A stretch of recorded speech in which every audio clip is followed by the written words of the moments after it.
Daiichi Kurose had been sent to silence a witness who was supposed to be frightened, isolated, and easy to control. Instead, the woman looked past him toward the security camera and told him they had 90 seconds before the men coming upstairs killed them both.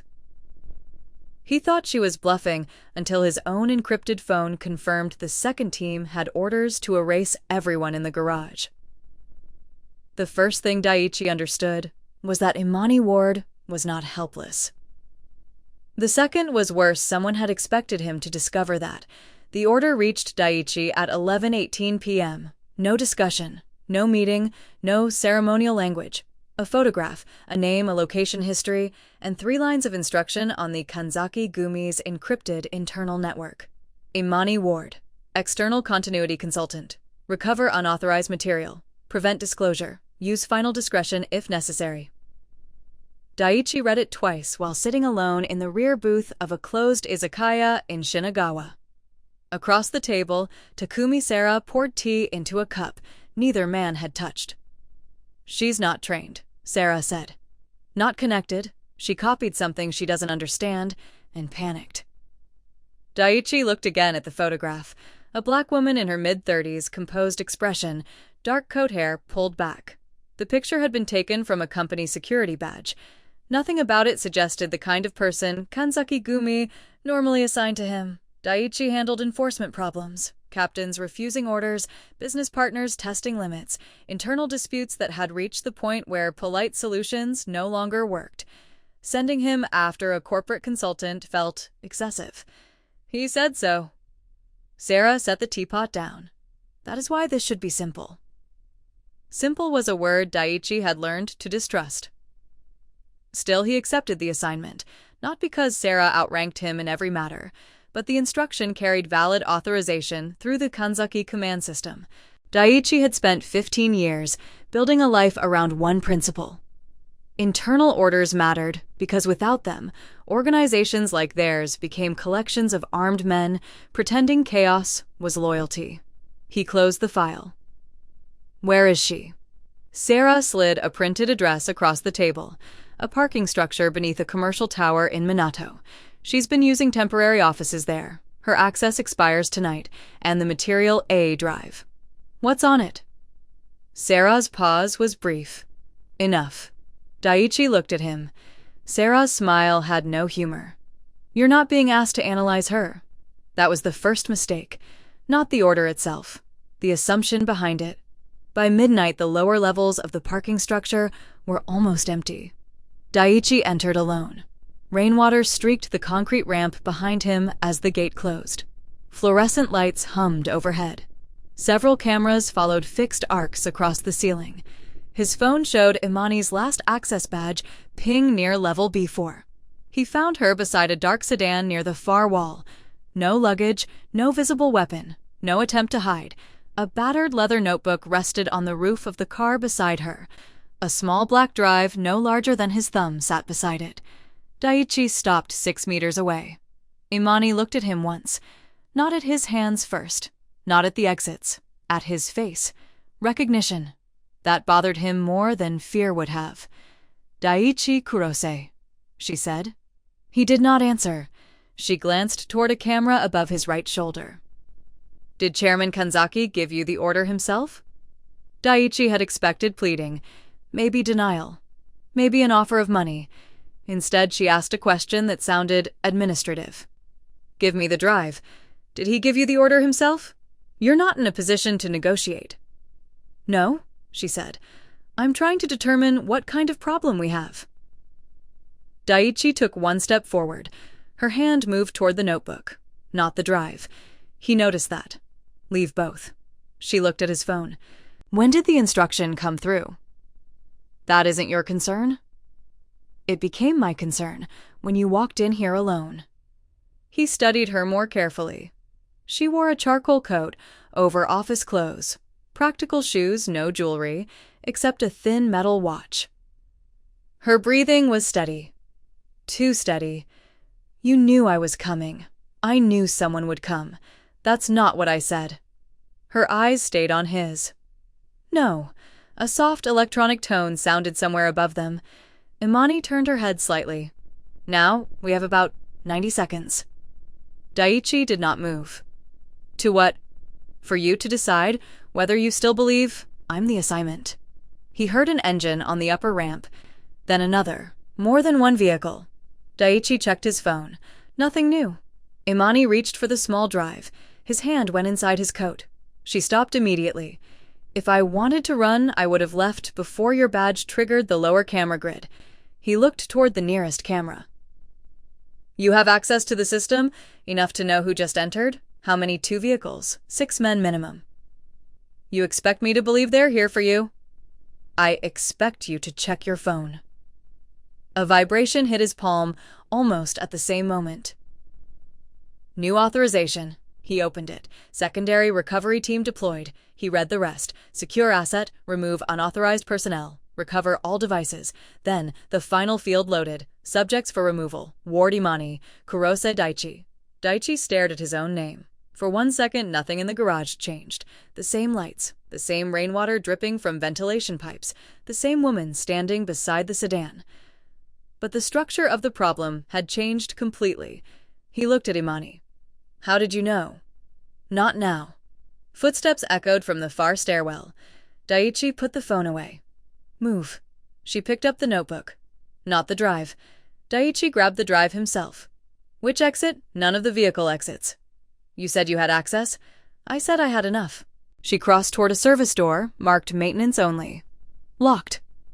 She pulled a temporary contractor badge from her coat and swiped it. Red light. Daiichi looked down the lane. Movement between concrete pillars. Imani swiped again, then entered a 6-digit code on the keypad. The light changed to green. Daiichi registered the detail. Temporary consultants did not normally possess mechanical override codes. The door opened. They entered a narrow corridor lined with electrical panels.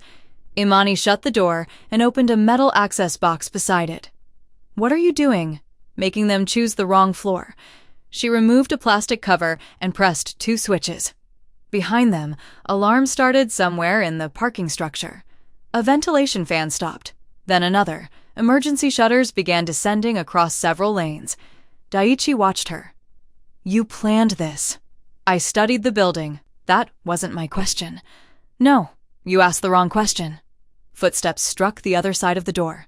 Daiichi grabbed her arm and pulled her away as the handle moved. She did not resist. Left, she said. He released her. They ran. The corridor split around a freight elevator. Imani chose a stairwell without hesitation. How do you know this route? My job involves figuring out what happens when the obvious exits fail. That answer is getting less convincing. It only needs to keep us alive for another minute. They reached the next level. A man appeared at the end of the hall. Daiichi recognized him. Kanzaki Security. Not an outsider. The man saw Daiichi and froze. That hesitation gave Daiichi the answer he needed. This had been authorized internally. Daiichi moved before the man could reach inside his jacket. He drove him into the wall, stripped the radio from his hand. He forced him down without wasting time on punishment. Imani watched from 3 meters away. No screaming, no shock. She picked up the dropped access card. Useful? Daiichi took it from her. Yes. They moved again. At the end of the next corridor, Imani stopped beside a locked freight door. Through there. Daiichi used the stolen card. Denied. Imani held out her hand. He gave her the card. She combined it with her own badge and entered another code. She held both to the reader at once. The lock released. Daiichi stared at the mechanism. What exactly do you do for Kanzaki Logistics? She opened the door. Tonight, she looked back at him. Apparently, emergency planning. For the first time since entering the garage, Daiichi almost smiled. He did not, but he stopped treating her like cargo. They emerged into a loading tunnel beneath the neighboring building.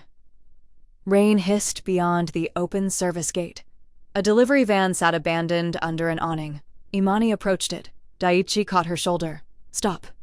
She did. He stepped around her and checked the vehicle first. Clear. You trust me now? She asked. No. Good. That disappoints you. It would worry me if you did. He opened the passenger door. Get in. She looked at him.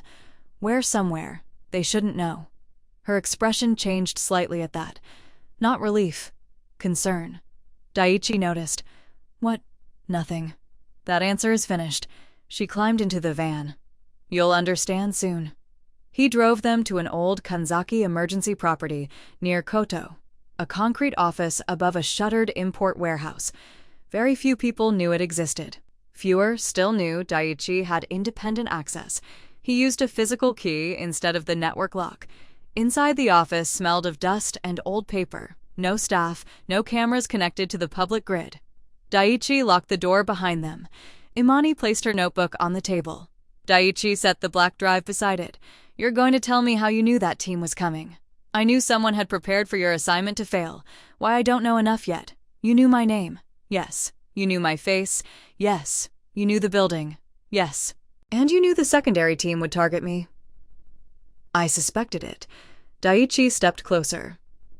You seem to suspect a lot. That's what people pay me for. Before he could answer, a red light appeared on the wall panel behind her. Then a second. The warehouse security system activated by itself. Daiichi turned. No one had touched it. A message appeared on the small internal display. Remote access confirmed. Session authorized. Daiichi crossed the room and disconnected the network line. Too late. Entries already filled the access log. Someone had opened the building remotely, less than 30 seconds after they arrived. Imani came to stand beside him. How many people know this place? Not many. How many know you would use it? Daiichi looked at the screen. One authorized session. No user identity. No source terminal. His phone vibrated again. This time, there was no execution order. Only a location confirmation. Kurosi active. Imani read it over his shoulder. Daiichi did not tell her to move away. He no longer thought proximity the most dangerous thing in the room. She looked at the message, then at him. They're not tracking me. Daiichi said nothing. They're tracking your decisions. That was when the shape of the assignment finally broke apart. He had gone into the garage expecting to control a frightened witness. Now the witness had saved his life.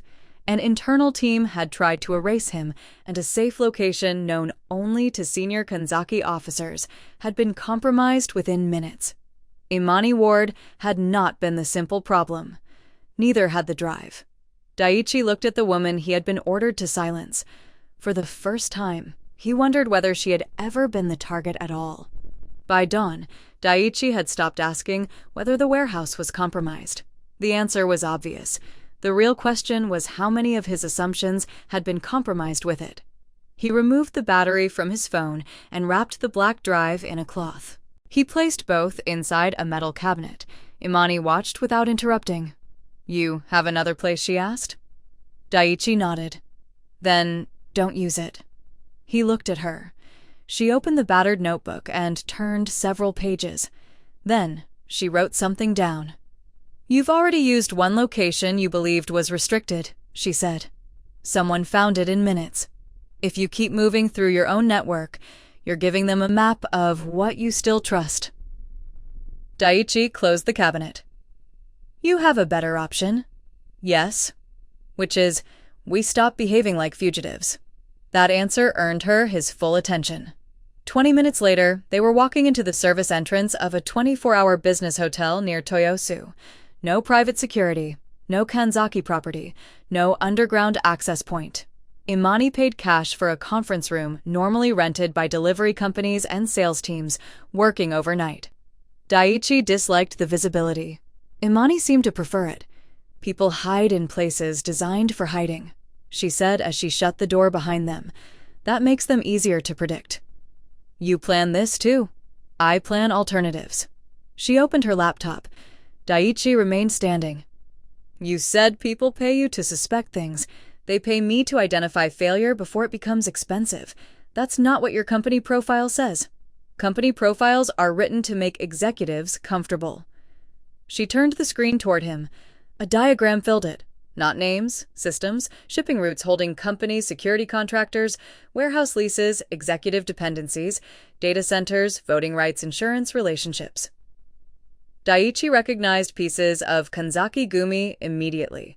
Not the organization as his men understood it, the organization as infrastructure.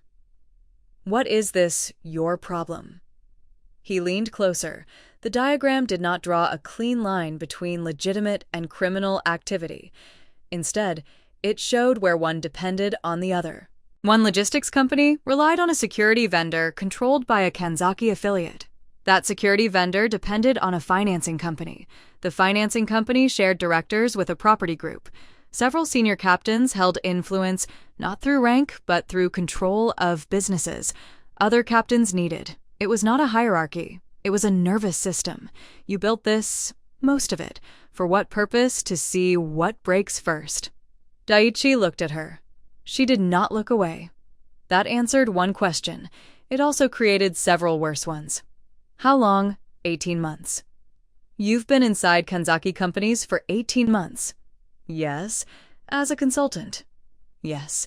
That isn't an answer. It's the answer you're getting right now. Daiichi reached across and closed the laptop. Imani did not protest. You knew which properties were compromised. You knew the parking structure. You knew my name. Now you're showing me an internal dependency map that most lieutenants couldn't build. I know. Who hired you? She was silent for a few seconds. Then she opened the laptop again and selected a contract file. Daiichi expected a shell company. Instead, the authorization chain led upward through 3 corporate entities he recognized. The final approval did not bear Takumi Sara's name.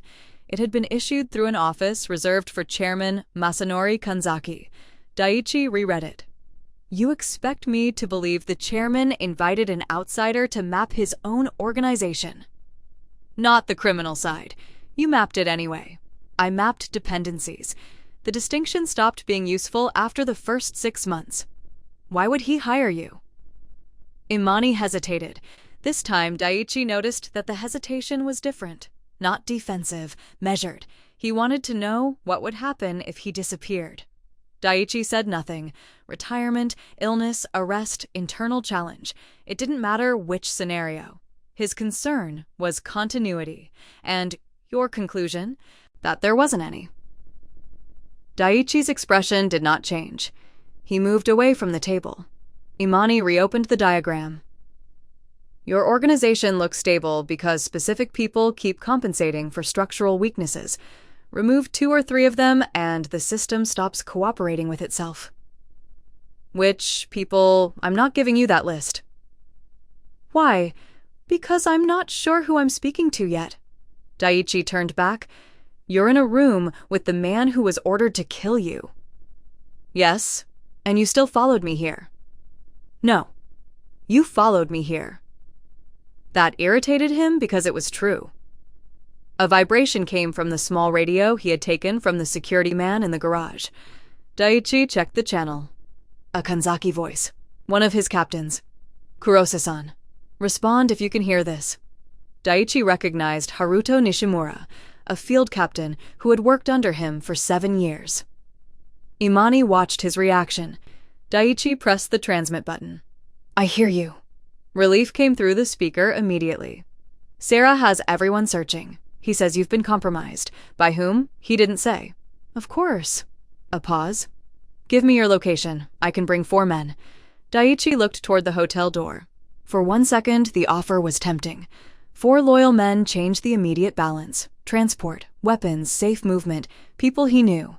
Then he remembered the warehouse alarm. Every resource had become a signal. No. Kurose-san, stand down. They're calling you a traitor. Then don't give them another name to add beside mine. Haruto went quiet. Daiichi continued. You will not search for me. You will not ask questions. Keep your men at their assigned posts, and if Sarah orders otherwise... Daiichi looked at Imani. She had stopped working. She was listening. Tell him you never reached me. That puts me in a difficult position. I know. Another pause. Then Haruto said, Understood. The line died. Imani looked at Daichi. You could have used him. Yes. Why didn't you? Because if I'm wrong, 4 men become fugitives because I wanted better odds. She studied him for a moment, then returned to the screen. That was the first decision he'd made that she seemed to accept, without double-checking. Daichi noticed that too. He pointed toward the diagram. You said there's no continuity. There isn't. Then, why is Sarah acting like he already controls it? Imani pulled up another layer.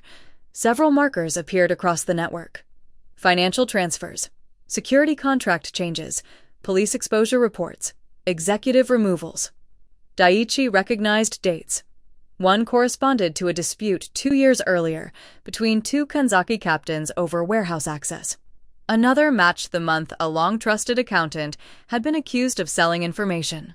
Another aligned with a police raid that weakened a faction opposed to Sarah. These aren't isolated, Imani said. Daichi examined the pattern. They looked isolated. That's the point. Who did this, I don't know yet. You suspect Sarah. I suspect anyone who benefited consistently. That's a diplomatic way to say yes. No? It's an accurate way to say, I don't have proof. Daichi leaned over the table. Imani enlarged the transfer history. The same clusters appeared repeatedly. Not enough to convict anyone. Enough to disturb him. He had spent years treating internal crises as failures of discipline. What if someone had been manufacturing the failures? A message appeared on Imani's laptop. She read it, then closed the window too quickly. Daichi saw only a name before it disappeared. He said nothing.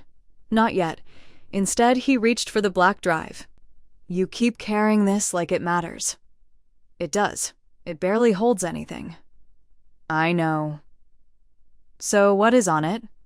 Imani took it from his hand. Not what they think. That's becoming a habit with you. She turned the drive between her fingers. If I tell you everything now, you won't know which parts to believe. Convenient, yes. He expected defensiveness. She gave him none. I'll tell you one thing, she said. The drive isn't valuable because of what it stores. Daichi waited. That's all. He almost took it back. Instead, he let her keep it. Another small shift. Not trust. Permission. Imani opened the leather notebook and compared something handwritten against the digital chart. Daichi watched the pages. You trust paper more than encrypted systems. I trust scars. He frowned. She tapped the notebook. If someone changes this, I can usually tell. And digital records, people alter them all the time and call the result official. Daichi thought of the order that had carried his own name. Before he could answer, Imani's laptop chimed again. This time, the alert came from the archive connected to her consultancy contract. Unauthorized access detected. Someone was trying to erase older personnel records. Imani moved quickly. She downloaded one file before the connection vanished. Daichi stepped beside her. The screen showed an archived employment record from years earlier. The photograph was younger but unmistakable. Imani, under a different name. Nia Adeyemi. Daichi read the rest. Systems analyst, corporate risk division, confidentiality breach, professional responsibility confirmed. He looked at her. She did not close the file. That mattered more than any denial would have. Who is Nia Adeyemi? Imani stared at the photograph for several seconds. Then she said, Someone I stopped being. Daichi waited. She did not explain further. Outside the conference room, hotel staff rolled a cart down the corridor. Ordinary voices passed the door. Somewhere below them, deliveries continued as if nothing had changed. Daichi looked again at the archived record. The woman he had been told was an insignificant consultant, had been hired through the chairman's office, and had mapped the hidden dependencies of Kanzaki Gumi. She had once worked under another identity before a security scandal destroyed her career. He should have trusted her less. Instead, he understood her more than he had an hour earlier. That was more dangerous, because now the mystery surrounding Imani Ward was no longer separate from the problem inside his organization. Someone had started erasing her past at exactly the moment Daichi began looking at it. For the first time, he had to consider that whoever was hunting them had been preparing long before the parking garage. Daiichi did not ask the question again. Not immediately. He closed the file containing Nia Adeyemi's name and unplugged Imani's laptop from the hotel network. Then, he began packing the few things they had brought inside. Imani watched him from the other side of the table. You believe someone is erasing records. I believe someone reacted to us reading them. That's not the same thing. No. He folded the power cable and handed it to her. But it means staying here is finished. They left the hotel separately and met 20 minutes later beneath an elevated service road where taxis rarely stopped. Daiichi had abandoned the delivery van 2 blocks away. He used cash to acquire another vehicle through a contact who asked no questions. The contact did ask for one favor. Daiichi refused. That was new. Normally favors were how Kanzaki business moved. Now every obligation looked like a future leash. Imani noticed. You trust no one. I trust people to remember what I owe them. That wasn't my question. It was my answer. They drove north. For almost an hour, neither spoke about Nia Adeyemi. Both were working. Imani compared cached financial records on her laptop. She matched them to the photographs she had taken from the archive before access vanished. Daiichi listened to fragments of Kanzaki traffic on the recovered radio. The organization had changed overnight. Sarah wasn't just searching for them anymore. He was restructuring the search. Captains were being assigned new territories. Security access was being centralized. Men Daiichi had personally promoted were being told they could only keep their positions if they signed statements. The statements made them acknowledge his operational instability. He listened until one name made him reach for the radio. Haruto Nishimura. His territory had been suspended. 2 warehouses reassigned. Authority revoked pending review. Imani saw him press the transmit button. Don't. Daiichi looked at her. If you call him now, you prove he lied about reaching you. He followed my order, and now he's paying for it. That is why I'm calling. That is why you shouldn't. He lowered the radio slightly. She continued. You can help him for 5 minutes and make him radioactive for 5 years. Daiichi did not like the word. It was accurate. Haruto had obeyed him once. Sarah was already punishing him for it. A direct intervention from Daiichi would convert suspicion into evidence. He released the button. The cost remained. That was worse than action. You knew this would happen, he said. I knew someone would pressure the people around you. You could have said that earlier. You were already choosing not to use them. That doesn't make the cost smaller. No. Imani returned to the laptop. Daiichi kept driving. The disagreement held between them. Neither could resolve it. Protection without control. Loyalty without ownership. Neither had a clear definition for either. Near noon they stopped at a closed distribution office. It belonged to a legitimate Kanzaki subcontractor. Daiichi still had access. He used it. The door opened. So did another problem. A confirmation ping appeared on a private administration channel within seconds. Imani saw it on the stolen radio display.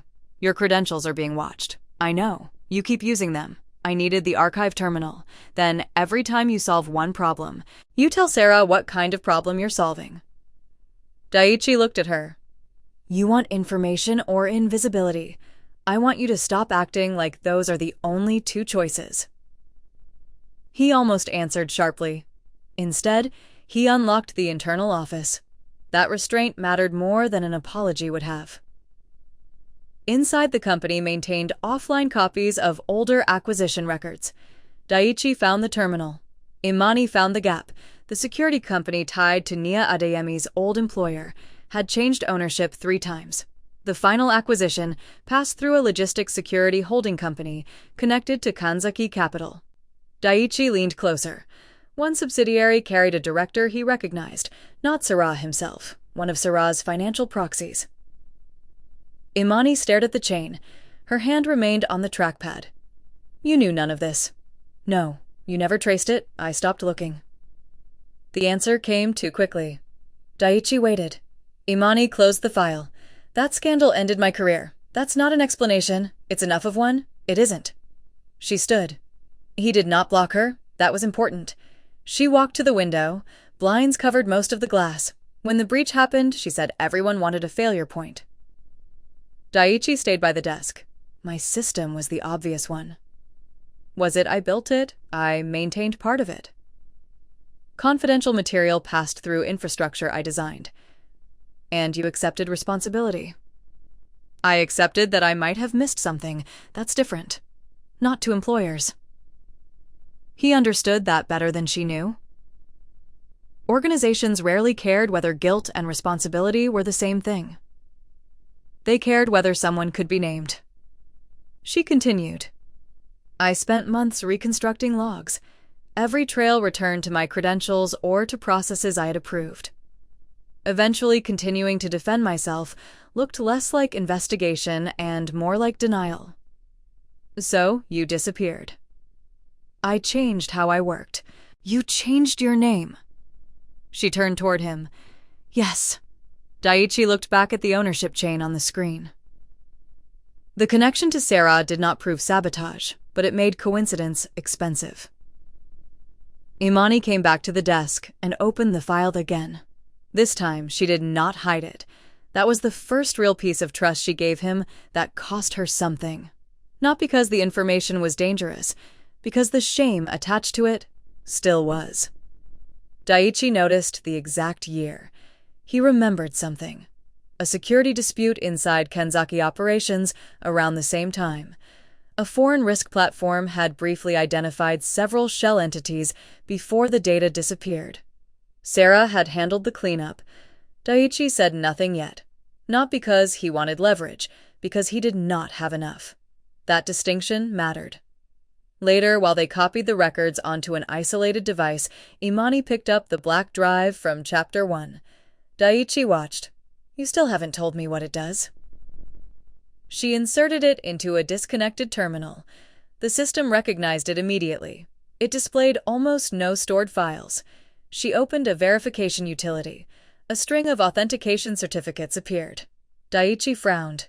It's not storage. No? What is it, a key? To what something Chairman Kanzaki wanted preserved outside the network.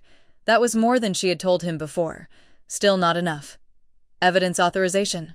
For your investigation, Imani removed the drive. Partly. Daiichi looked at her. Partly is doing a lot of work. Yes. At that moment, his private phone battery, restored only long enough to access one emergency channel, received a direct message. Not from Sarah. From Chairman Kanzaki's administrative office. Medical incapacity confirmed. Interim authority transfer in effect. All operational chains now reported upward through the Deputy Council. Sarah had not seized the organization with weapons. He had made himself the procedure. Daiichi read the message twice. Then, he used the chairman-only emergency channel anyway. A decision. A cost. The line connected for 3 seconds. No voice. No reply. Then, the session terminated. Within a minute, the internal network classified his attempt as unauthorized access. Imani watched the status change. You just gave them proof you're still active. I needed to know whether he could answer. And he couldn't. She looked at the screen. Or someone made sure he couldn't. That changed the nature of the threat. They were no longer simply trying to identify who had forged one order. They were running out of legitimate authority to appeal to. Daiichi shut the terminal down. We move. Imani did not argue. That too was a change. They did not get far. At the next location, Daiichi's stolen radio began cycling through emergency traffic. His name appeared repeatedly. Rogue Captain, unauthorized access, compromised judgment, then Imani's, protected corporate consultant, allegedly abducted by Daiichi Kurose. Daiichi turned up the volume. A formal internal notice followed. An emergency succession council would convene the next day. Evidence of Daiichi's misconduct had already been submitted, including encrypted authorization records. Imani looked at him. What records? He pulled the old order from his phone, the one that had sent him to the garage. He examined the authorization sequence more carefully than he had the first night. Valid signature. Valid chain. His own enforcement credentials attached downstream. Technically clean. Too clean. Imani stepped beside him. Was the original instruction verbal? He looked at her. The same question. Again. Why do you keep asking that she did not answer? Did Kanzaki give it to you himself? No. Only through the network? Yes. Imani looked at the authorization record. Daiichi looked at her, and for the first time her questions no longer sounded cautious. They sounded prepared. He remembered the garage, her recognition, the 90-second warning. She had asked how the order arrived. She only asked what it contained afterward. He moved the phone away from her. You suspected this before I found you. Imani said nothing. You suspected my credentials were part of it. Still nothing. Daiichi stepped back. Not threatening. That was worse. Were you waiting for me in that garage?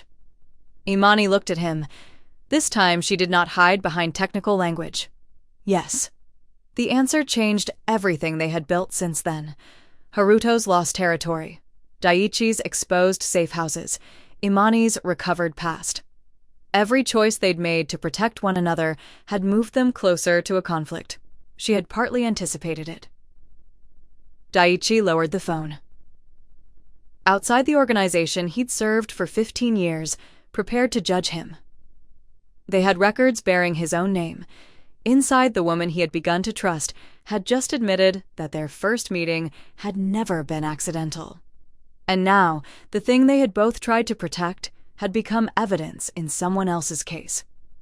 His loyalty, her investigation, and the fragile trust between them were all part of that file. Daiichi did not speak for several seconds after Imani admitted she had been waiting for him. He turned away from the phone and walked to the opposite side of the room, putting distance between them without leaving. That was deliberate. Imani understood the message. He was angry enough that proximity would turn the conversation into accusation before either of them had what they needed. You knew someone would use my credentials, he said. I suspected it. You knew Sarah was involved. I suspected that too. And you still let me walk into that garage, believing I had an order to kill you. Yes. Daiichi looked at her. Why Imani opened the battered notebook. Not to hide behind it, to retrieve a page she had marked months earlier. She placed it on the table between them. A diagram linked security contracts, financial transfers, and command anomalies. It tied those patterns to several incidents inside Kanzaki-gumi. At the center was no name, only a handwritten notation. Most likely stability obstacle Kurosa. Daiichi read it once, then again. What is this? The part I didn't tell you. She pointed to 3 dates. Years ago, when I was still working as Nia Adeyemi, my system flagged irregular security transfers connected to a Japanese corporate network. The investigation disappeared after the breach that destroyed my career. Daiichi said nothing. Last year, when Chairman Kanzaki hired me, I started seeing the same structural pattern again. Sarah, the same type of shell movement, the same use of legitimate infrastructure to disguise internal pressure, the same method of making one failure look unrelated to the next. You had proof. No. Then, why me? Because every model of a succession takeover had the same problem. She tapped his name. You. Daiichi gave a short, humorless breath. I'm an enforcement captain. You were more than that. No. Yes. Her answer came without hesitation. Captains trusted you across faction lines. Men who hated each other still accepted your interpretation of orders. You didn't control the organization, yet your word gave its commands credibility. That landed harder than praise would have. Daiichi had never thought of obedience as influence. Imani had. Sarah couldn't inherit cleanly while you remained credible, she said. So he framed me. He designed a situation where every response damaged you. Daiichi looked at the original order again. The The drive, the garage, the secondary team. Pieces he had treated separately began to lock together. Imani continued, "If you killed me, the authorization trail would show that you executed a protected investigator outside the chairman's direct mandate. Sarah could present you as unstable, compromised, or acting beyond your authority, and if I refused, you became exactly what he is calling you now. A traitor." "Yes," Daiichi looked at her. "And you knew this before we met. I knew enough to test it." His expression hardened. "You used me." "Yes." The answer stopped him. No defense, no softening. Imani closed the notebook. "I thought if the forged order reached you, and I could verify the delivery path, I would finally know. I wanted to see whether Sarah had started manipulating command authorization directly. You gambled that I wouldn't follow the order." "No. That was worse." She saw him understand. "I didn't know what you would do," she said. "I stayed anyway." Daiichi stepped back from the table. For the first time since the garage, she looked uncertain about what he would choose. "You treated me like a variable?" "Yes, like everyone else in your diagrams." "Yes, and you expect me to trust you now, no." The room remained still. Outside traffic moved through the city. Inside, the Emergency Succession Council was less than 3 hours away. Daiichi picked up the phone. "We don't have time to fix this." Imani nodded. "No, that does not mean it disappears." "I know. That was enough for now." They moved, not toward another safe house, toward the council. Sarah had scheduled the emergency session inside Kanzaki Holdings' central administrative building, a legitimate corporate property, with lawyers, directors, and senior syndicate representatives under the same roof. That was part of his advantage. He did not need armed men. He had procedure. By the time Daiichi and Imani arrived through separate entrances, the vote had already been prepared. Chairman Kanzaki had been declared medically incapable of active governance. Sarah stood before a long conference table with documentation supporting temporary transfer of authority. Daiichi's alleged misconduct occupied an entire section. Unauthorized use of protected locations, interference with captain assignments, contact with restricted chairman channels, abduction of Imani Ward, and the original execution authorization. Sarah looked almost relieved when Daiichi entered. "You saved us the trouble of finding you." Daiichi placed his identification on the table. "I am not here to defend my rank." That changed the room. Several captains looked toward one another. Sarah did not. "You don't have the luxury of resigning." "I'm not resigning." Daiichi removed the metal insignia that marked his enforcement office and set it beside the identification. "I relinquish enforcement authority effective immediately." This time, Sarah reacted. Only slightly, but Imani saw it. So did Daiichi. Under Kanzaki rules, accusations against an active enforcement officer could be used in succession proceedings if the command chain validated them. But once the officer relinquished authority before judgment, any disputed orders attributed to that office required independent review before they could affect succession legitimacy. An old rule, designed decades earlier to prevent fabricated treason charges from deciding leadership. Daiichi had enforced it twice. Sarah had assumed Daiichi would fight to keep the office that gave him power. Instead, he sacrificed it. The vote stopped. Not permanently. Long enough. Imani entered the room. Several people immediately protested. Sarah pointed toward her. "She is evidence of his compromise." "No," Imani said. "I am evidence of yours." She inserted the small black drive into an isolated terminal provided by Kanzaki Legal Counsel. The device unlocked nothing dramatic. Instead, a cryptographic certificate opened. Chairman Masanori Kanzaki's original mandate. Her investigation had been authorized. Her identity had been protected, and any attempt to remove her without review violated the exact governance process Sarah was claiming to defend. The drive had never carried the evidence. It proved the evidence had a legitimate origin.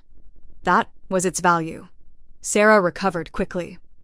"A mandate does not prove forgery," He's right, Imani said. Several heads turned toward her. Daiichi understood immediately. She was refusing to overstate the case. That mattered. What do you need? He asked. The human verification layer. Sarah's face changed. Only then. Imani had reconstructed the encrypted command path, but digital authorization alone was not enough. Kanzaki's most sensitive operational orders still required an older internal confirmation sequence. It included timing windows, routing conventions, verbal code structure, and hierarchy-specific acknowledgments. Details no outside analyst could fully reconstruct. Daiichi could. He spent 15 minutes reconstructing the expected sequence for a legitimate order, issued under Chairman Kanzaki's authority. Imani compared it against the garage authorization. The signature was valid. The encryption was valid. The internal ritual was not. The command had been built to look legitimate to the system, not to the people who knew how legitimate orders were actually made. That distinction broke Sarah's position. Imani then released only the narrow package she had prepared, financial transfers tied to unauthorized internal pressure. Security acquisitions linked to the old breach under Nia Adeyemi's name. Command manipulation, the forged chain attached to Daiichi. No indiscriminate archive, no exposed employee lists, no collateral spectacle, just enough. One captain withdrew support, then another. The corporate directors froze the merger process pending review. Kanzaki legal counsel suspended succession authority. Sarah remained in the room, but the mechanism carrying him toward power had stopped recognizing him. He looked at Daiichi. You gave up everything for this. Daiichi glanced at the insignia still resting on the table. No. Then he looked toward Imani. I gave up the part you were using. That was the end of Sarah's control. Not his existence, not every consequence. But the structure he had built could no longer move forward. Later, outside the council chamber, Daiichi stood alone near the elevators. No rank, no men waiting for orders, no certainty about what would remain of Kanzaki Gumi after the review. Imani approached slowly. He did not leave. She stopped beside him. If you had known what this would cost, he said, would you still have waited in that garage? Imani looked down at the notebook in her hand. Months earlier, she would have calculated the answer. Now she did not. I don't know. Daiichi looked at her. For the first time, uncertainty sounded more honest than strategy. The elevator arrived. Neither stepped inside. Sarah had lost the succession.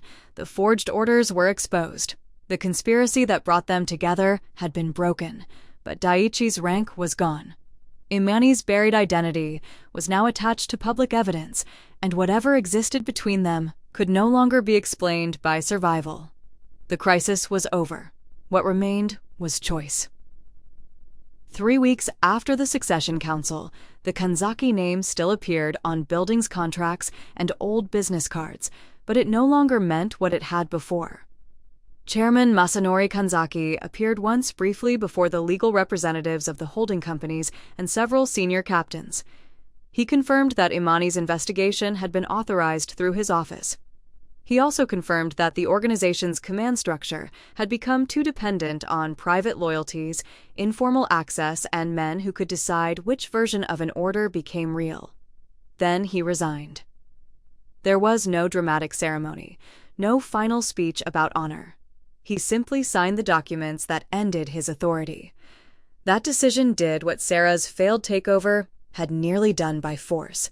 It broke Kanzaki Gumi into pieces. Some criminal operations separated immediately. Others dissolved when their financial support disappeared. Several legitimate logistics and property companies entered restructuring under outside supervision. Takumi Sarah did not disappear into some final violent confrontation. He lost what he had actually been building toward. The merger froze. His command access was revoked. The financial proxies tied to his internal operations were placed under review, and the evidence connecting him to manipulated authorizations moved outside the organization he had spent years learning how to control. He could still deny motive. He could no longer direct the system. For Daiichi, the consequence was simpler. There was nothing to return to. The enforcement office he had surrendered no longer existed in the new structure. Some former captains refused to speak to him. Haruto Nishimura regained partial control of his legitimate warehouse operations, but not the territory he had once managed for Kanzaki Gumi. When Daiichi saw him for the first time after the council, Haruto bowed. Not deeply, not as a subordinate. Daiichi understood. "You should have let me help," Haruto said. "I did."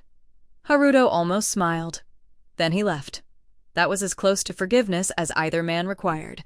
Daiichi spent the next weeks helping external restructuring teams identify which legitimate businesses could survive without the old criminal dependencies.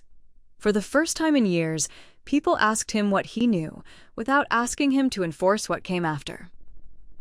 It was less power. It also required more honesty. Imani's situation was harder. The name Nia Adeyemi began appearing in professional reports again, not as a warning, as the analyst whose old systems had been deliberately compromised. The evidence cleared the central accusation that had destroyed her career. It did not give her those years back. Several former clients contacted her. Some apologized carefully. Others wanted meetings as if nothing had happened. She declined most of them. The identity of Imani Ward could no longer be kept cleanly separate from Nia Adeyemi. The evidence package had connected both names, and once the investigation moved into formal corporate review, anonymity became impossible. She had spent years constructing a life that could survive without her old reputation. Winning meant losing that hiding place. The final complication between her and Daiichi arrived without drama. An investigator asked for her cooperation in distinguishing Sera's manipulated operations from actions Daiichi had actually carried out. Imani told Daiichi before answering. They met in a quiet office above one of the logistics companies being separated from Kanzaki ownership. No guards, no coded phones. No reason for either of them to remain in the room except choice. "If I cooperate," she said, "some of what I give them will hurt you." Daiichi sat across from her. "I know. I can prove which orders were forged. And the ones that weren't, I won't change them." He looked at the table between them. "You shouldn't." Imani watched him carefully. "That is easy to say now." Daiichi reached into the bag beside his chair and placed several storage devices on the table. "What are those?" "My operational records." She did not touch them. "You kept copies. I kept enough. Why are you giving them to me? Because if you only prove what Sera did, people will assume everything else attached to my name was his. And some of it wasn't." "No." The answer was quiet. Complete. Imani looked at the devices. Daiichi continued. "If we are going to build anything after this, you should not have to protect me from the truth." That was the first time either of them had spoken about an after. Not love, not promises. A structure. Imani picked up one of the drives. "You understand? This could cost you more than your rank." "Yes. Money. Reputation. Possibly restrictions on where you can work." "I know, and you're still giving it to me. You told me digital records can be rewritten." A small, faint smile flickered. He remembered. "She did too.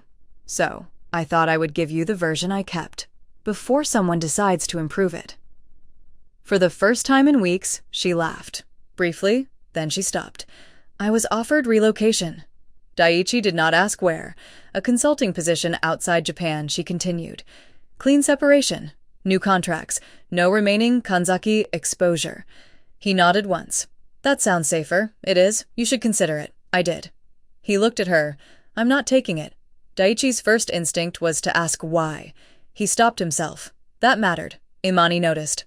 "I'm staying under my real name," she said. "Rebuilding here. For me? No." The answer came immediately.